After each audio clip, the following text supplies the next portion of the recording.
Sun, Shades and Snetterton, we bring you up to date with the weekend's action.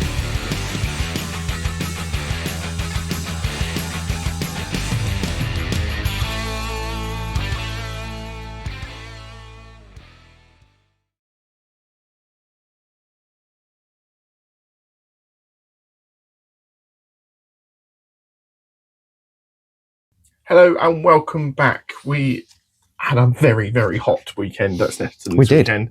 But luckily, relatively, we got away scot-free with a sunburn. Yes, it's amazing what wearing suntan lotion can do, isn't it, Sam? Perhaps you can learn this for the future. And plenty of umbrella cover and a little bit of wandering around as well. Yeah, it was a hot one. First and foremost, everybody has stayed cool and hydrated and all that kind of stuff. It isn't nursing too many bad sunburns today.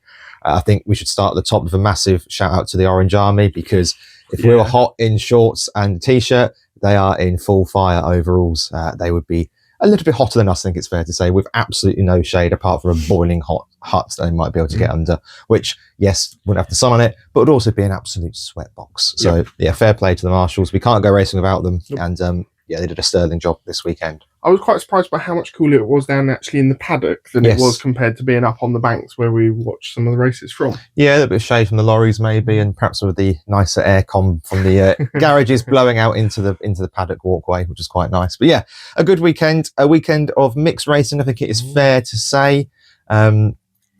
Yeah, some races were a little processional. That is the problem with Snetterton at times. I think I said to you yesterday that I think because of the circuit length, you do end up getting sort of defined splits. You have the top six running together, then a fairly large gap. And that's part of the problem, is that once you get to the top of your pack, it's then a long way to get to the next one. And I think that's a bit difficult for some of the drivers, unless your name is Ash Sutton or Tom Ingram, where gaps don't apply. Or cutting corners. We'll get to that. Should we get straight into it then? Yeah, let's jump into race one. So we have covered Saturday. We were there for both days this weekend. If you've not heard it already, we brought a live reaction from the track from Saturday's action with our honest opinions of how the racing felt as a fan on a Saturday. So we're not going to cover anything from there. That is all in another video. Go and find it. So we'll jump straight into race one with a flick of the notebook. And most drivers elected for softs at the front and most of it for mediums at the back, which is fairly standard for a touring car weekend. Yeah, so the medium tyre was quite the worst tyre to be on this weekend, the slightly slower tyre, and that's what Sutton went for, because he had to make some progress through the field, but he knew putting a soft tyre on could possibly ruin the end of his weekend. So he went to basically try and do his best on that medium tyre, make up the positions he kind of knew he would with the other people on mediums, and get a decent result in race one to then build on that for the rest of the weekend for himself. Absolutely. So as the lights went out, the FIA approved lights at Snetterton, as we should point out. Rainford was away, well, off the line, and that was pretty much that for race one. On to race two. Yeah, he got a really good start and was able to pull, I think, just over a second lead on that opening lap. And he didn't really look back from there. He was comfortable, not really challenged at any point during this race. No. And it turns out that the BMW really does like hot weather. Until it gets too hot. So the BMW was very good in clean air this weekend, I think it's fair to say, as all cars were, because you're not following the pack of a lot of hot air being blown out by the other cars. But I think it's fair to say that they are still struggling in a straight line, the BMW. It's interesting as well that Hyundai are struggling a little bit in a straight line this year as well, as we'll get to in some of the later racing. So yes, Rayford away well. Ingram got by Cook at Hamilton with a Sutton-esque undercut pass, which was quite nice to see. It was nice, yeah. Yeah, very well. And Sutton was up just a mere 8 places by the S's at the end of the first lap, so a little bit of overtaking. Yeah, he I don't know whether it's a combination of good starts or just the quality and calibre of driver that he is, but he always seems to make up a big chunk of places on that first lap when he needs to.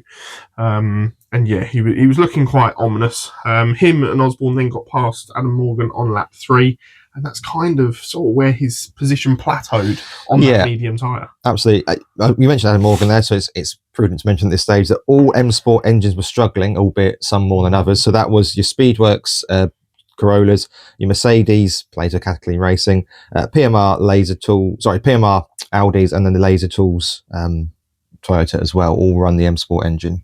Yeah, I spoke to Mikey during the day yesterday, and he said, they're about 20 clicks down in sort of like straight line speed. And the reason that Cook didn't suffer as much in that first race is because he had more clean air and was able to get a lot more cooler air into the engine.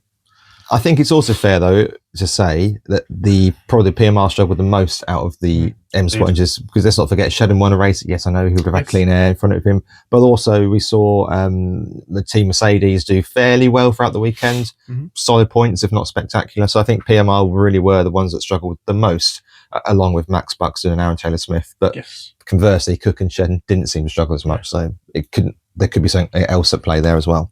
Yeah, Selby and Patterson had a decent battle in this race, and they were battling for the Jack Sears places, and they were giving everything. And I've got a little bit more because they had a little nibble at each other a couple of times, didn't they? They absolutely did. In terms of passing, it hadn't got any nibbles. De Leon got past Camish for 4th on a boost pass. I really don't like the boost. I'm just going to come out and say I don't like it. It shows it in I thought you were going to say something else there. You went itch. It shows it in a really bad light with the 2 long straights that we've got at Snetterton. The fact that we saw a couple of times this weekend where 2 drivers went around the outside of another driver and some like pincer movement just went straight past them. It's not racing though, is it? No. It's not racing. It is.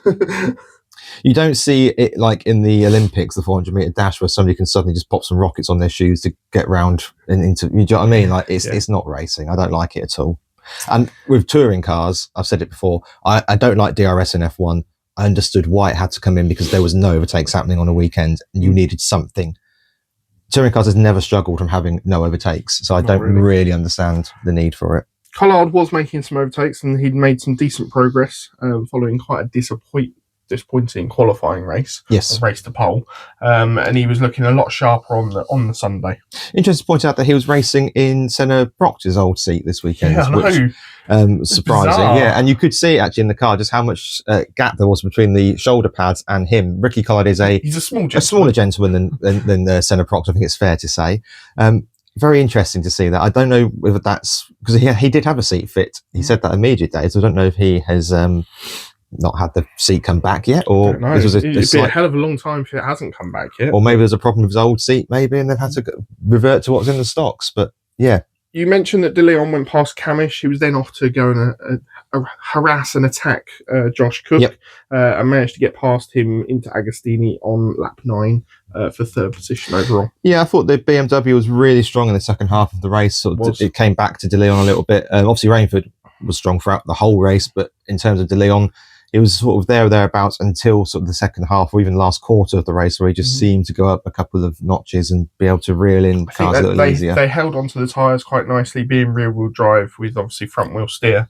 Their balance on tyres gets better throughout the race, whereas the front-wheel drive cars really do suffer. And then the last thing I just want to point out is that James Dorling had a really good race, won well in the top 10, racing nicely with Ricky Collard as well, showing real strong pace in that car. Looks very settled in the machine he's got beneath him this year as well. Yeah, but in the end, it was a commanding lights to flag victory from Rainford. However, there was one small indiscretion during the race, and that was Sam Osborne, who was excluded after the race for over boosting. Again, another reason I hate the boost, because I just don't.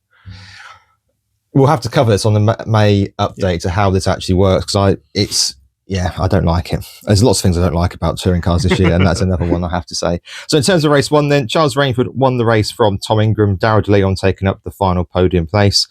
Josh Cook in 4th, good result for him. Dan Camish, Dan Rowbottom, Tom Chilton, Ricky Collard, James Dorling and Ash Sutton making up the top 10. So a decent, you've got to say, on the wrong tyre with only 1 lap of boost, pretty good effort from Sutton to get himself into the top 10. Yeah, there was only one other driver ahead of him on the mediums, and that was Tom Chilton. Absolutely. And then rounding out your points paying positions, Adam Morgan, Lewis Selby, good result from him, quiet but very good race. Gordon Shedden, Mikey Doble and Chris Smiley making up your top 15. So some big names not in there, including Moffat, Patterson and Taylor-Smith. So we move race 2 then, which is probably the most interesting of the day. Certainly the most exciting. Now, obviously, the top 3 would go on to start on the medium tyre. And also, I think Hamilton and Osborne also started on the medium tyre for race 2. So it was a majority soft field. Yep. I think we should just give us a little thanks to WSR for allowing us into the garage for race number 2, as it was probably the hottest of the 3. So glad. And it was quite nice to be in the garage with a few fans going, etc. Not just fans of Rainford Go and Go Rainford, actual fans that blow. Yeah, it was significantly cooler in there, wasn't so it? that was very nice for us to be able to go in there for race number 2. And it was WSR that got off to a good start. De Leon managed to get up behind Rainford into turn 1, which we kind of expect nowadays with that rear-wheel drive BMW power off the line. But Ingram did fight back into Wilson and go back into second position. Yeah, a few things just before the race. Sorry to jump backwards. Sorry, that Camish had to have a caliper change on the grid. Harvey said in commentary that the old brakes, there's a problem getting hold of some of the old brake parts through supply issues. They've had to move to a slightly different model. And I think Camish said that at the end of race 1, the brakes had warped, which is not ideal in a touring car going over 100 miles an hour. He doesn't have very good luck with brakes, does he? Too soon? So he had a caliper change on the grid, and as I said to you before the race, that's the last thing you want in these conditions, going in where the brakes are already running naturally hot, to be sort of pressing the brake pedal and hoping that the car bites. You say that, he did look quite racy in the early stages though. He did. Cook did manage to get shuffled backwards, even though he was on the soft tyre. I assume getting into traffic, and that's where we saw the heat take over and the performance start to dip in that M Sport engine. Absolutely. Ingram would then get by into first, not overly contested by Rainford. I think that it was probably felt from Charles that he had to look after his tyre, his engine, his race, and just damage limitate a little bit. And I think, as Charles alluded to in an interview over the weekend package, as I get to know him, he did sort of mention that they are struggling for pace on the straights. I think Ingram isn't in the same way, so no, sensible. No, and then another Hyundai made up good positions with Collard up to 5th already at the start of that race. He was trying to work his weekend back to something good, especially where he is now sitting in the championship. I have to say that there was a good onboard of Collard before that overtake on road bottom, and that rear of the Mercedes looked very, very loose. Yeah. Could have just been a setup issue for that race, but of course, new car, learning different setups, learning different ways of racing. They've got no data to go on at all, and this weekend it's hot. They can probably use some base data from previous years, but they won't be the same car, same temperatures, so it's difficult to get the setup right. We saw a 10-second penalty handed out to Dexter Patterson. This was for a false start. Unfortunate, but it's happened to pretty much everyone on the grid. It happens so much nowadays. There's at least one person a weekend that gets hit with one. Yeah, talking of that, I thought Rainford was a little lucky because he was very tentative getting into his box at the start of the grid, and it was interesting that they're allowed a mechanic on the race wall now at the start of to get them into position, and they must leave the wall. Only marshals can be on the grid wall for the start of a race, but they are now allowed a mechanic to sort of feed them into position. But given that Chilton got a penalty for being out of position yesterday, massively, Rainford, not just half a centimetre. No, in fairness to Rainford, he wasn't out of position by the end of it, but did well to correct it. But it's going to be interesting to see how that carries on throughout the season, because it does appear to be that it's something the Toka are being very hot on this year. It certainly is. Bad news for James Dorlin, as he had to pit due to contact which crushed an intercooler pipe. We spoke to him, I think, between race 2 and race 3, and he was really disappointed because he knew what good pace, and he showed it in race 1 what good pace he had this weekend.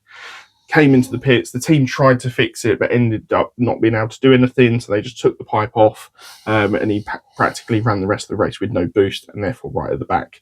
I think also a lap down at that point. But crucially, was able to get back out and therefore continue to contest the Jack Sears, which is scoring points. This is how you win the Jack Sears, and we'll get to that later in the day, is by making sure you finish the races. Both the BMWs used up their boost allocation early on, which kind of made them sit in ducks from lap 5 onwards. And that was really evident when sort of like the soft shot runners came up behind them. They were made easy work of. I said earlier that we had a couple of drivers passing around both sides of them down both the back straight and the pit straight. I was about to say, so I've got here that, Camish finally got past De Leon with a boost pass. Just drove past him on the straight. And then, it was Sutton and Collard that went either side of De Leon down the pit straight. What I found really interesting standing in that WSR garage is they were giving feedback to the drivers of what their teammate had used boost-wise and how they were expecting the other drivers to just go, he's going to boost past you now, sort of thing. It's not particularly what I'd like to see, but it's good awareness to then not get in the way or not causing the incidents by knowing who's on boost on what lap. Yeah, I will say that I don't like the boost passing. I do, and we'll come to it more in race 3. I do like the boost defending a little bit more because there's a little bit more tacticalness to that. To me, there's no tactics involved in I'll just press the button that gives me extra speed and drive around the outside on the straight. That's not, to me, I know that's a good thing, and I'm not a racing driver. Whereas I think that when you're using it to defend, as we'll get to Shed in race 3, that is a little bit more interesting and makes it a little bit more racing. So my question for you at this point is, would you rather see everyone with a boost allocation that is either the same or near enough the same to be able to carry out that defense and attack and that tactics of being able to use it where you want, when you want, in best circumstances? So it's a yes and a no answer to that. I think that if you gave everybody the same boost, it becomes absolutely obsolete. So no. Do you reckon? I reckon so. Because I think... Even if it's not for the whole race. So even if you give it for sort of like 6 out of the 12 laps that we had at Snetterton, and the drivers then get to decide and the teams get to decide when they use That's it. True. Okay. Save it for later in the race. I misunderstood that they'd have a full allocation, i.e. pretty much all laps. Okay, no. If you would say that it could only have it for half race distance and everybody had the same, then yes, I think that would be a good idea. And I also like the idea you can use it wherever, no minimum speeds, just you use it where you want to use it. And I think that would make things better. Yes, I agree on that. I think if you keep the minimum speeds in there, that could be the way that they want to regulate how it can be used, rather than having such vast differences in the amount of boost that people can use across a race. It's almost a, and we like, Btcc seems to like to copy F1, so why not? It seems similar to what we've got in F1 at the moment to a degree, is that you've got more freedom to choose where you use it, and you'll see some overtakes where the driver in front relents, lets them through, knowing that they'll then harvest the energy for the next part of the track and come back through, which we saw. I've had a completely contra idea to F1 though. Oh, that won't go down well. We don't do that. If you're sort of like further than a second behind a driver in front of you, you're allowed to use it. And then once you get within that 1 second, do we not allow them to use it and allow them to race? I think it would close the grids up. I think it would close the grids up. I think you'd probably then get too many accidents. And I think you'd probably get too many, what's the word I'm looking for? Cork in the bottle situations. Okay. I think that if Boost is here to stay, I think that it does need looking at, because it is a little bit farcical that I was going to cover this at the end, so we'll cover it at the end about where the championship currently is. So we'll come back to that. But yes, I think there needs to be a level of change to the Boost system. Where did we actually get to? We've got ourselves lost there. Sutton got cleanly past Dan Hamish on lap 6. No real defence going down into Nelson and Brundle. And then he only had Rainford and Ingram to catch and pass to basically take another win. Yeah, he got into second at Riches and then was able to hunt down Ingram. This point in the race, Rainford started to bleed places. He'd held on pretty well in the first 3 quarters of the race. It's a long old lap at Snetterton. I was sitting there watching back this morning thinking, it's lap 9 and Rainford's still in third. I know he finished in about 9th. How did that happen? But it's such a long lap, but there is such a lot of opportunity to tumble down the order.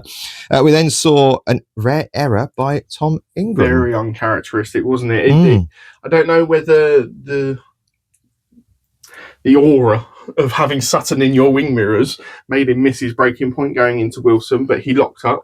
Went straight on and almost kept it on the track, but lost, I think, 5 positions in total from that lock-up. And then it has a knock-on effect of having a flat spot on the tyre, that being the point of where the car wants to stop or slow down on each and every time. Has to be really careful on the brakes there forwards. I would say in Ingram's defence, he had no power steering since around about lap 4, I think he said, and the battery voltage had been diminishing lap on lap.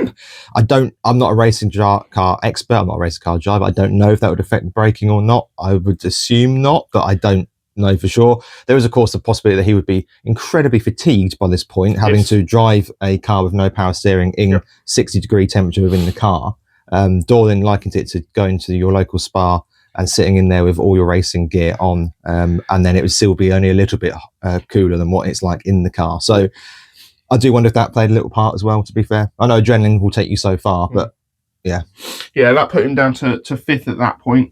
Meanwhile, on the next lap, De Leon had a massive slide at Riches. I couldn't see if it was helped or not, because I couldn't either, because the Mercedes was slid with him, if that makes sense. Now, I don't know if they just both slid a little bit or there was a little bit of contact. There was no stewards inquiry afterwards. And there have been a few stewards inquiries this year, and this weekend even, around BMWs, as we'll get to on the podium in a moment. So, yeah, it was difficult on the replay, or on the coverage. Sorry, we only saw one. We didn't see a replay. We just saw it live as it happened. Hard to know if there's any extra involvement. Yeah, that loss of momentum though did mean Morgan and Shedden coming through and dropping De Leon, I think, down to 10th at that point. Yeah, and then Tom Ingram's car decided to switch off completely on lap number 10, leading him to another non-points finish. Just coming out of the S's, the car basically just turned off. Rowbottom helped him off the circuit for good measure. In fairness, that is tongue-in-cheek. There's nothing Rowbottom could do. He was running behind Ingram, and you don't expect the car just to stop in front of you. That's No, and alternator failure meant all lots of electrics. Had, as you said earlier, caused the power steering failure, and then he pulled off at bomb hole to be pushed back into the barrier. Went into the gravel pit mainly to make sure there's no possibility of the grass catching fire. And that was pretty much the end of the action. It was a big win by Sutton. He finished the race by over 6 seconds on Ricky Collard, which would be fortunate because he was hit with a 5-second time penalty post-race for gaining an unfair advantage with 2 wheels off the circuit. Now, having looked back, I can't quite work out where it is. The only place I think it might be is the pass down De Leon on the pit straight. He does go over the white line before the barrier. Now, I don't know if that counts as the track limit or if the barrier is the track limit. Yep. I'm not sure. I don't work in those scenarios. And I also understand from what Tim Harvey was saying in commentary is that it was more of a point than anything else, i.e. it was 5 seconds to prove a point from the clerks. You can't be doing this on a regular basis. What I will say is from what we saw on the TV action, that's the only one I saw that might be possible, because Chilton mentioned in his ITV interview afterwards that Sutton managed to go around the outside of him at Coram, which was a ballsy and brave move, but he wasn't complaining about it. He was making the point that risk and reward, and it paid off for him. Yep. And Chilton has complained about a few driving standards over the weekend. So I would have thought that if there was to be a complaint about that particular move, I think Tom would have probably made that very clear at the time. Yes, yeah. The Morgan and Shedden managed to have a quietly good race as well, both up 6 positions, managed to get them into the top 7 positions, which would be quite crucial for the reverse grid draw. So I'll just take you through race 2, and then we'll just quickly discuss the Chilton comments on the podium, because he also made them to ITV as well. Did he? Yes, he did. So he was doubling down on this, which we'll get to in a moment. So Ash Sutton won the race from Ricky Collard, Tom Chilton completing the podium, Dan Camish in 4th, Adam Morgan 5th. Good result for Plato Racing, with Rowbottom also in 6th, given the engine issues this weekend as well. Yep. Good points finishing. Shedden 7th, Rainford 8th, Smiley 9th, De Leon 10th, and then Selby again in the points. Cook, Doble, Taylor Smith and Moffat making up the points paying positions. So in the we watched 2 podiums this weekend. It's nice thing about Snetterton is that the podium is at the end of the paddock. So if you were hanging around the paddock for whatever reason, and we were in 2, race 1 and 2. Where were we for race 1? We'd come down. We had come down. You're right. Yes. Anyway, you can see the podium in full effect, and they give the interviews to both Alan Hyde and to who's the circuit commentator, and also to Louise on ITV. And Chilton made the point that he enjoyed racing side by side with Ricky Collard. I'm going to paraphrase here; it's not a direct quote. He said something along the lines of Charles Rainford could learn a thing or two around how to race side by side. A little bit spiky, and I'm not a fan of this particularly. I think it's a little bit classless. And it was in reference to the incident that happened in the race to pole, in which Charles went on to win the race, and the steward's bus basically gave him a small ticking off, but no further slap action. On the wrist. Yeah. And my view on that is that it's been left in the steward's bus on the Saturday. You've got to move on. There are lots of decisions that go in sport, not just touring cars. We are both, for us, football fans, and there are lots of decisions that go against you, and you can't. As annoying and frustrating as it is, you just have to move on and let them go. It's frustrating. It's annoying. Obviously, he feels he was wronged, but I just don't think it's great that he's then brought that into the next day. Particularly, it's been dealt with. The stewards have decided on what they've decided on. Everybody involved has a right to appeal. I think it's important to note. So, yeah, I wasn't a huge fan of that. However, on the flip side, because I've been suggested I'm sometimes too negative, it is always nice to have a little bit needle in sport. I wasn't necessarily expecting a Rainford Chilton rivalry to begin this year, but that was on my bingo card. But we'll see what happens. But yeah, I just kind of think that once it's been decided, once the stewards have had their say, it kind of needs to stay with that decision. Yeah, and you nearly always get more needle the further up the grid you get, because there's more at stake. Absolutely. Right. Shall we go on to race number 3 then? So ball number 7 yes. was drawn at the end of race 2 to put Gordon Shedden onto pole position. He had taken the independent win in race 2. And would start up the front alongside Rowbottom and then Morgan of Plato Racing. Absolutely. And it was actually the best start was gained by Charles Rainford. However, he could only get boxed in, unfortunately. So he got an absolute demon start. But yeah, couldn't find a way through the cars because they sort of boxed him off going into turn 1. And notably, of those cars up at the front, Rowbottom was pretty much the only one up there on the medium tyre. Yes. Shedden, Morgan, a couple of the other drivers then just behind that were all on the softs. Yep. And we're trying to make the most of it early on. Rowbottom did try a few attacks early into the race, but Shedden did hold those off pretty comfortably and very well indeed. And then we got another 10-second penalty for Ricky Card's false start. I haven't actually seen it, but I think they said on the commentary mic that he sort of reversed, went forward, reversed, went forward, reversed, and then bogged down on the actual start. So it was a compounded start by him. Ingram, following his retirement in race 2, was obviously coming from the back and on the opening lap had made up 6 positions already. Yep. Not quite as good as Sutton, but there we go. Yeah, he did better overall though as the race went on. Morgan was then let by Rowbottom and made perfect sense coming out of the Agostini hairpin. As you already alluded to there, Morgan's on the soft, Rowbottom on the medium. If you're going to try and get a win for Plato Racing, the soft guy is more likely to succeed. Exactly. Ingram was up to 10th by the end of lap 2 and pretty much had his tail between his legs and was just going for it. Yeah, although to be fair, the difficulty for Ingram was that Sutton was also well on his way to 3rd by this point as well. And Rowbottom was struggling earlier than some of the other drivers perhaps on the medium tyre. Again, race 3 was very hot. Yeah, he was on the defence against both Camish and Sutton, and Sutton actually sailed around the outside of him at Ritchie's on lap 5. Yep, absolutely right. Ingram, as you've already said, was gaining places throughout the field. We didn't actually see many of the overtakes back on the footage, but like similar to Sutton, you don't see them. They're just regulation passes, and it's what they do. Yeah, he had a good move on De Leon at Hamilton, again round the outside and made the position stick going into Oggies. At this point, Robo was in free fall, obviously due to being on the medium tyre. Yeah, further forward, Sutton did actually take the lead, albeit very briefly. And this is what I was discussing earlier, that we actually saw some really good defensive driving by Shedden, using the boost to his advantage to give himself that extra little bit of speed out of the corners, giving him a chance to sort of keep the car in a defensive position, but not lose time. Because obviously when you're driving defensively, you're driving a narrower line, generally speaking, which means you're losing time. But using the boost, he was able to offset. He was obviously still slower than if you're pushing at fastest optimum cornering. But the boost was enabling him to make sure he was getting out of the corners well and making it difficult for Sutton to get that traditional cutback that he's always looking for. Yeah, Ingram seemed to be following Rainford through once he got up into the top 10. They were both on the soft tyre at the time. He managed to get past Camish and Chilton, who were both out of boost by lap 7. Yeah, so it's interesting to see how some drivers prefer to use it early on with their defence. Obviously, Shedden was able to leave it until as late into the race as possible to use his, and Ingram with a full allocation was pretty much to use it nearly unlimited. Yeah, back at the front, Shedden was putting the car in all the right places. Sutton was really giving him a hard work, and actually Sutton used his only lap of boost to try and get past. Again, briefly managed to get by, but Shedden just put the car in the perfect place to have the inside line for the next set of corners. And I think as defensive drives go, this is one of the best I've seen in a long time from Shedden. But especially when you consider the calibre of driver he's up against. It was pretty much 2 solid laps of battling between those 2 drivers.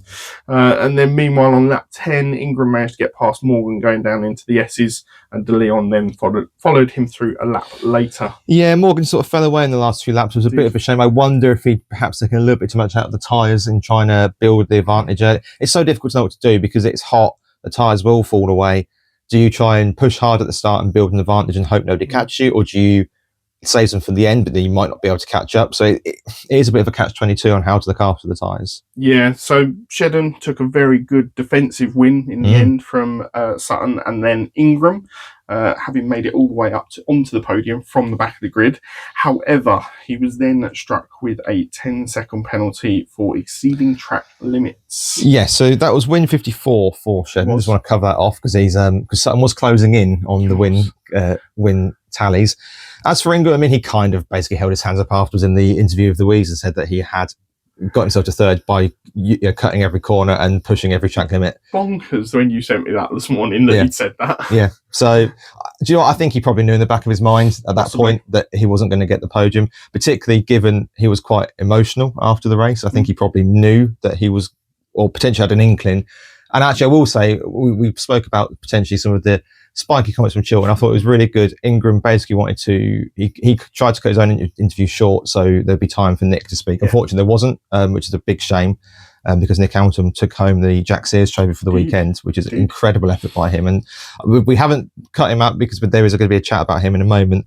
But yeah, I think Ingram perhaps knew that there was going to be likely something in the post. Consequently, that did promote De Leon up to third position and dropped Ingram all the way back down to 8th. Good podium for De Leon, 2 of the day, and it was a good day for WSR. They've bounced back pretty well after a disappointing brand. It would be rubbish. Yes, well done you. So the final standings for race 3, which are also a little bit processional, it has to be said, although given the temperatures and how tired everybody was feeling, I'm not surprised. So Gordon Shedden took his 54th race win from Ash Sutton, who's now made it 8 out of 9 podiums. Not bad going. Daryl De Leon in 3rd. Chris Smiley, great result for him, obviously promoted to 4th. Really good. Probably going to be his best result of the season. I hope it gives him something to build on. Charles Rainford in 5th. Adam Morgan 6th, Tom Chilton, Tom Ingram, Dan Carrish and Dan Rowbottom making up your top 10. Mikey Dable, Aaron Taylor-Smith, Sam Osborne, Aidan Moffat and Josh Cook rounding out the top 15.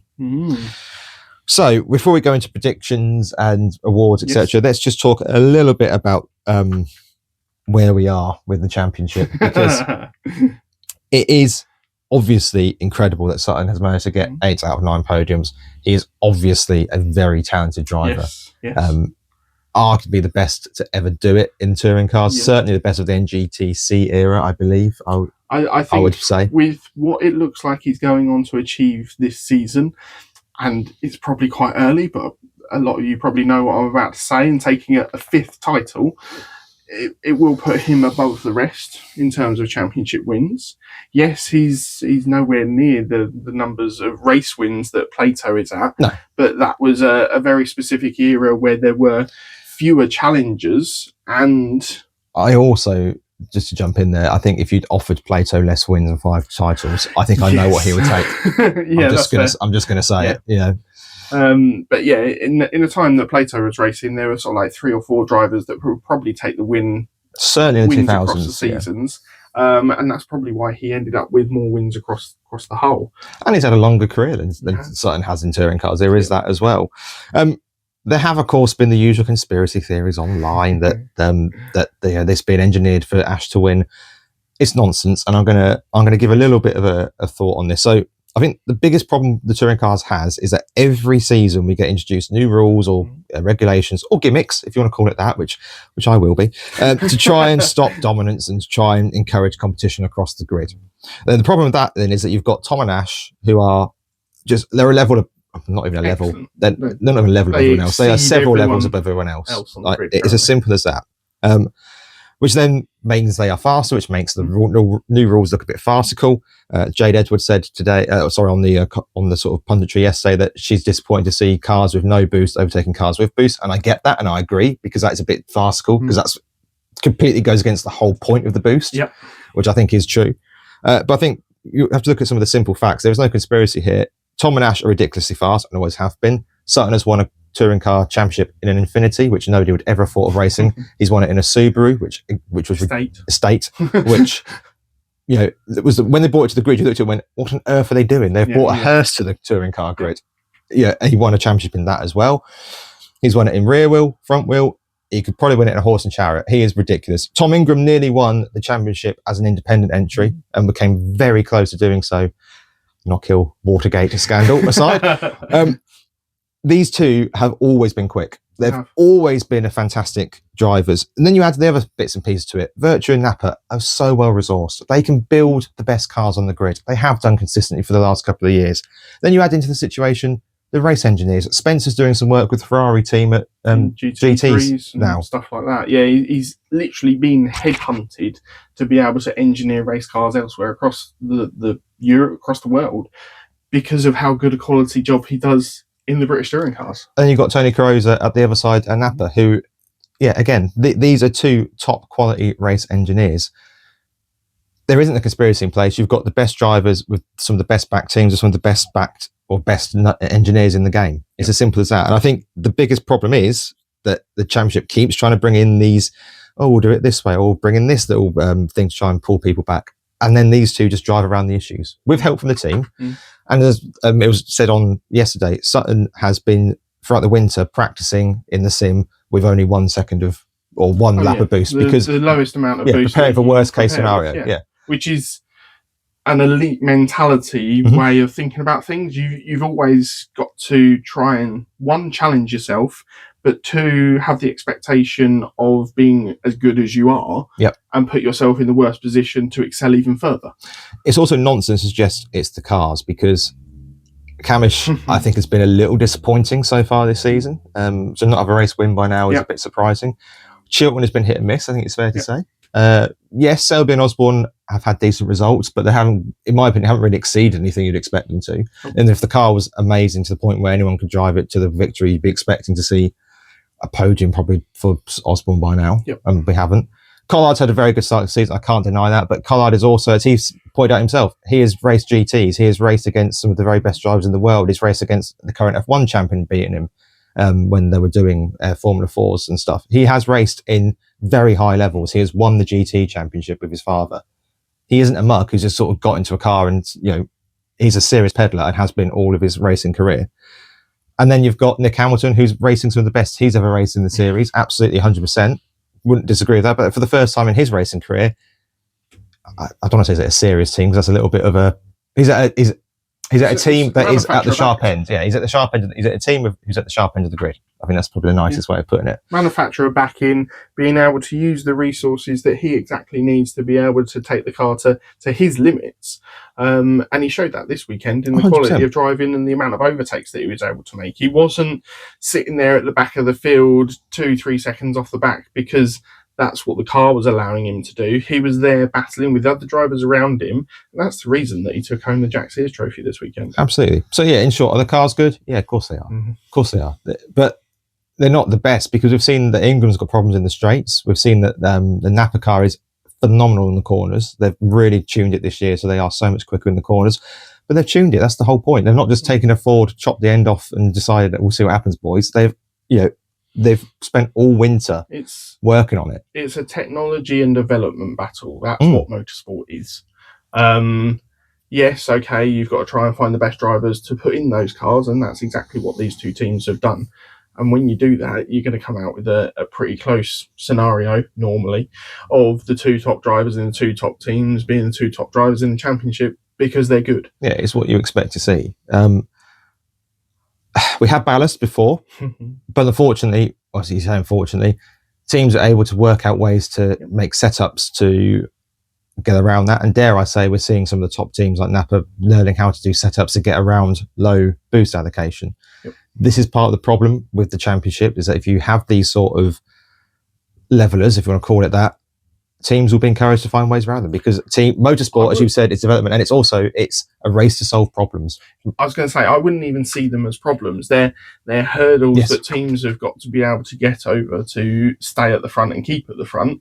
And if you've got the best people behind the scenes trying to work out how to solve those issues and those problems, who'd have thought they're going to be back at the front? Yeah, exactly that. And then you stick in two of the best peddlers we've seen. I mean, they're certainly up there, the two of the best that I've seen in my generation. Certainly in terms of speed, I think they're probably the two quickest I've ever seen in terms of pure outright speed.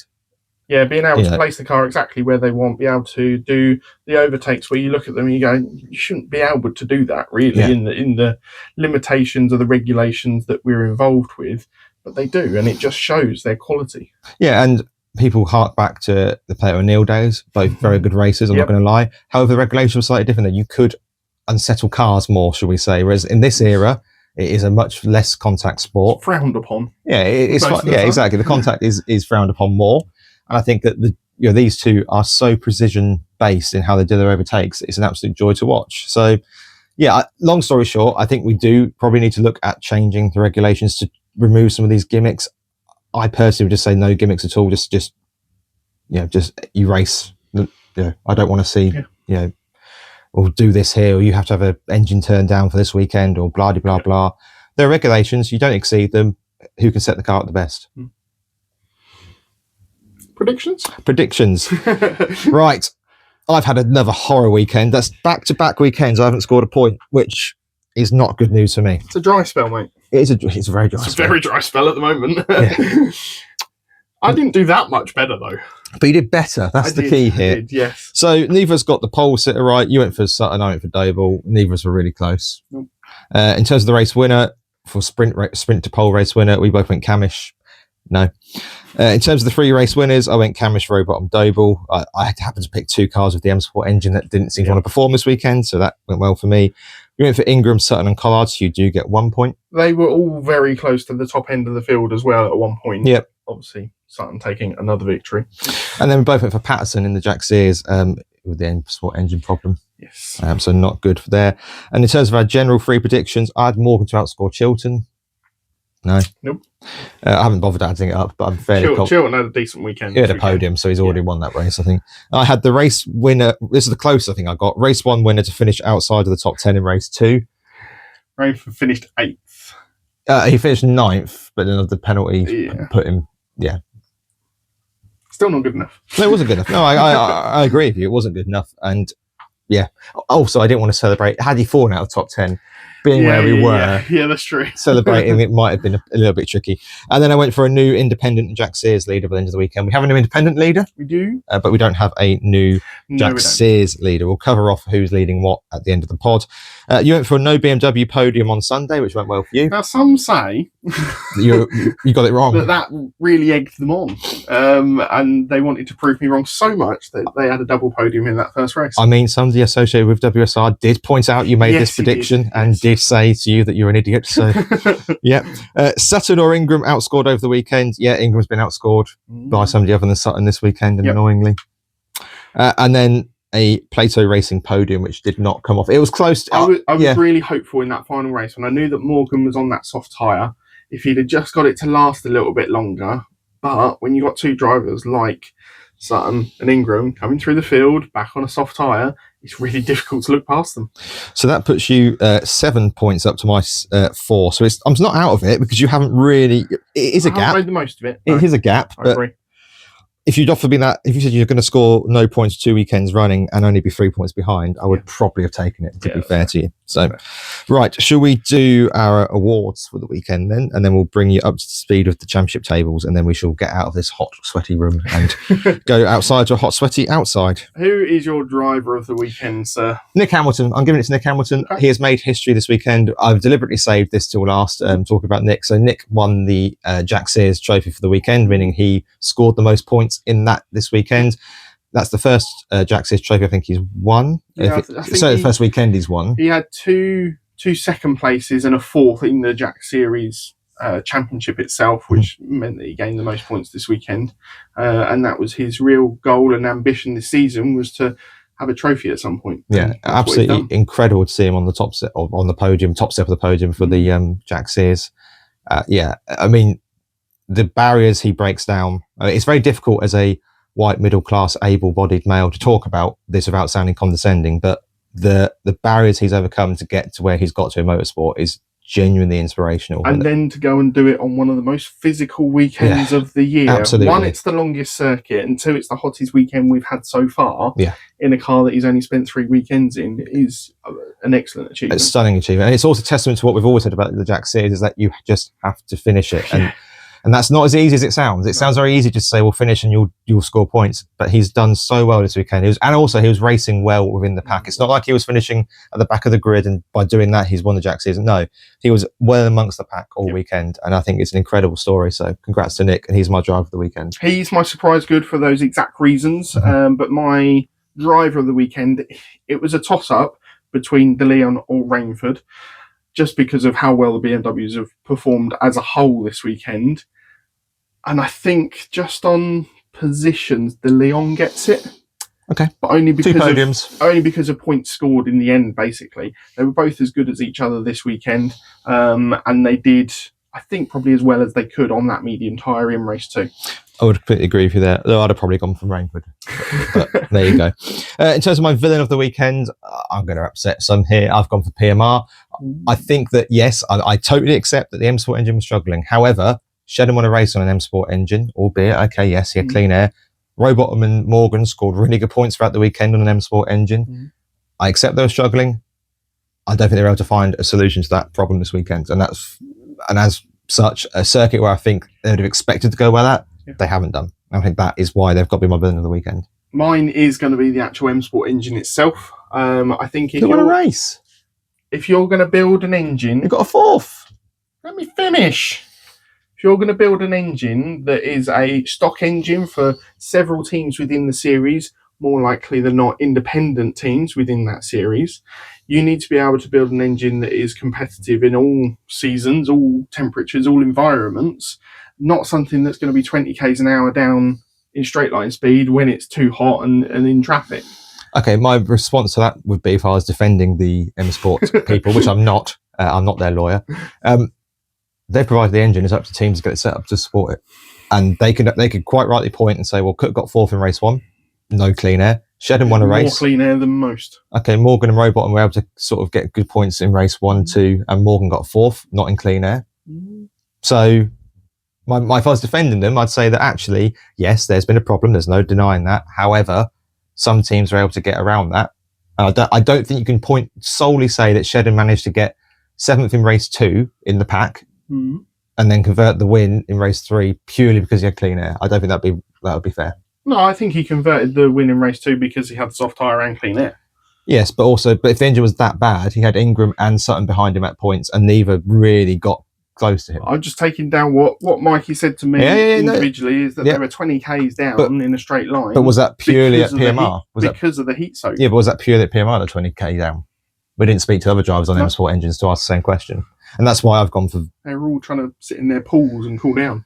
That's why I've gone for PMR specifically, because I accept... I'm not arguing that there's an engine problem this weekend, and I do agree that you've got to provide an engine that's fit for purpose. Yep. However, I would say that some teams are able to cope better than others with it, and PMR didn't. We'll see how the heat obviously develops throughout the season and whether M Sport do come up with some sort of cooling solution, because if we're going to have a summer like we've got at the moment, it could be a long summer period for all of them.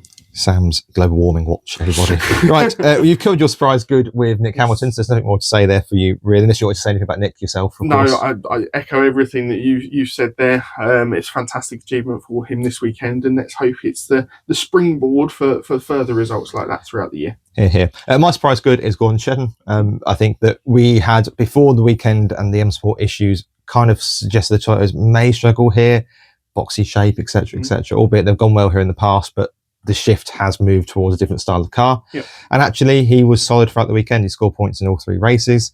Obviously, a good result in race number 2 to finish in that. You got to give yourself a chance to reverse grid, and that's exactly what he did.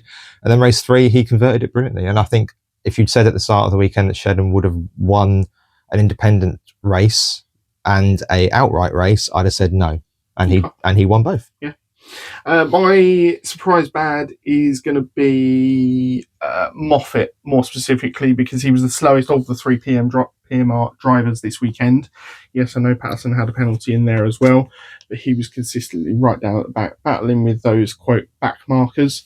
And we know that the car struggled all weekend, and considering how they've been doing for the rest of the season, I thought they were going to do better, and he was just the worst of the 3. Controversially, I've gone for Dan Camish because I just expected more. I find it bonkers that has he been on the podium this year once? I think so, but he wasn't anywhere near it again this weekend. Yeah, I just think that in race 1, Sutton's at the back of the grid. You've got a real chance to be the leading driver, as it were, and okay, I know you've got to make the most of the tyres, and there's all the other bits and pieces. I get that.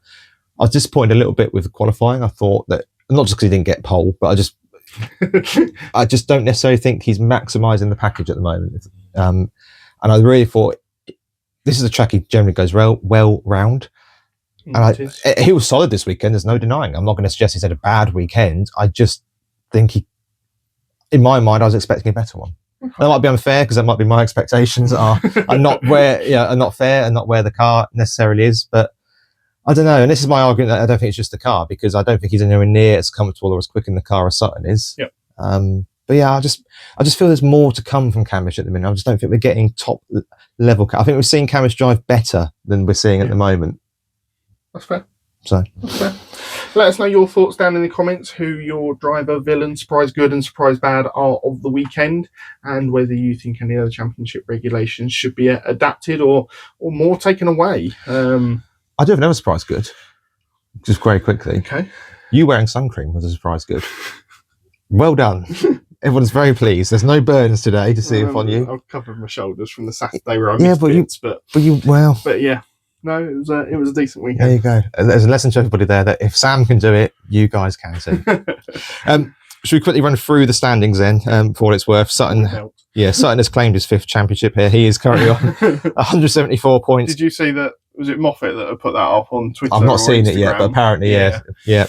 Tom Ingram is back on 117, which is a gap of 67?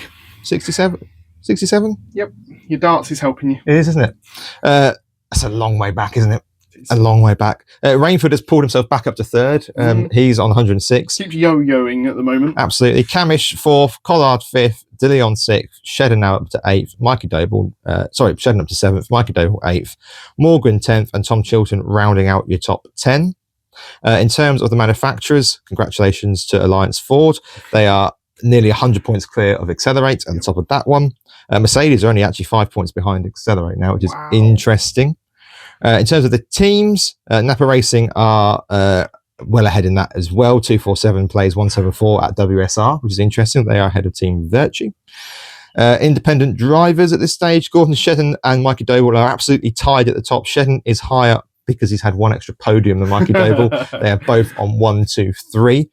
Dow de Leon back on 1. Oh, I'd have tried to have argued that if you'd had your Jack Sears driver change. No, because Shedden's now top of it. Charles Rainford is back on 120, so there is only literally 4 points separating 3 points. It's going to be a really interesting championship this year. They made Ada Moffat, Chris Miley, Anthony Smith, James Dorlan and Dexter Patterson make up that number. And then in independent teams, LKQ lead that by 4 points over Laser Tools Racing with MB Motorsport. WSR only a further 3 points back. So that's looking quite interesting as well. That might be where the money is this season to all interest is. And in terms of Jack Sears, James Dorlin has extended his gap at the top of that. 145 plays 135. Dexter Patterson getting himself back to 2nd. He started the weekend. I can't remember where he started the weekend, but Osborne 117, Selby 116. Pretty good from Selby. Again this weekend. Nicholas Hamilton now gets himself up to 94, and Max Buxton cut adrift a little bit on 71, which is looking to be a long season for Max, I think it's fair to say. Any further thoughts? 2 weeks till Alton Park. Yes. Obviously, review to come, or preview and review to come for that. I kind of think that Virtue need a really good weekend at Alton, and I think it's a circuit that could suit them more than Napa. However, this Napa car in the hands of Ash Sutton seems to be doing ungodly things, so I don't know. I think the championship is in a good place if you know where to look. If you take away the main championship and look at certainly independents, that's going to be a cracking championship. Am I a little disappointed that it's not closer? Yes, but I think we also have to taper our expectations. We're only 3 rounds in. Last season, at the halfway stage, we gave Ash Sutton the championship and looked rather silly at the end when Tom Ingram was holding it. There's a lot of racing to come. There's a lot of twists and turns to come. We don't know whether there'll be any regulations brought in to sort of bring back certain cars, etc. I hope not. But yeah, Snetterton was what I expected Snetterton to be. A little bit processional. A few good bits here and there, but I'm very warm. Very warm. How did you find the weekend? Sticky. Dusty. Oh God, it was dusty. It was dusty.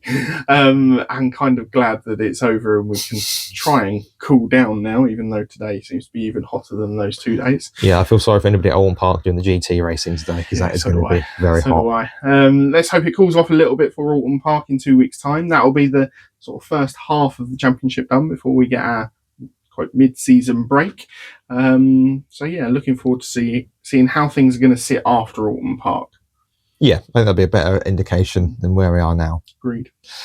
As ever, thank you so much for listening. Please make sure you've liked, subscribed, shared, all that kind of stuff. We enjoyed speaking to some people at the circuit this weekend who recognised us and gave us some good feedback, which is always nice. If you can leave a review on Spotify, Apple Podcasts, etc., please do. 4 and above is preferred. But it really helps the algorithm. Nice thumbs up on YouTube. Thumbs up on YouTube. And make sure you get the bell on to make sure you don't miss any of our content that's coming up. It literally takes you a couple of clicks of your thumb or your mouse. It promotes the podcast beyond ways you could never know. We had a couple of people come up to this weekend saying they'd never heard of us before, but we're top of their YouTube page, which is, and that's how they got into us and listened to us through that, which is great to hear. We might be understanding or at least breaking through the YouTube algorithm, which is... I'm fairly sure there's people at NASA that might struggle to understand that algorithm at times. Yeah, our next video will be the May update. We'll take you through very quickly all of the action that we've had at Donington and at Snetterton. Brands and Snetterton, and any other news that there is in the meantime. We'll also do a boost sort of overview on that because we need to understand it. So we'll go away and understand that and actually bring a update so we can all be on the same page for how these overboost infringements happen and what is a significant and what is an insignificant overboost, because But until then, we'll leave you to your bank holiday weekend, and we'll speak to you again soon. Bye for now.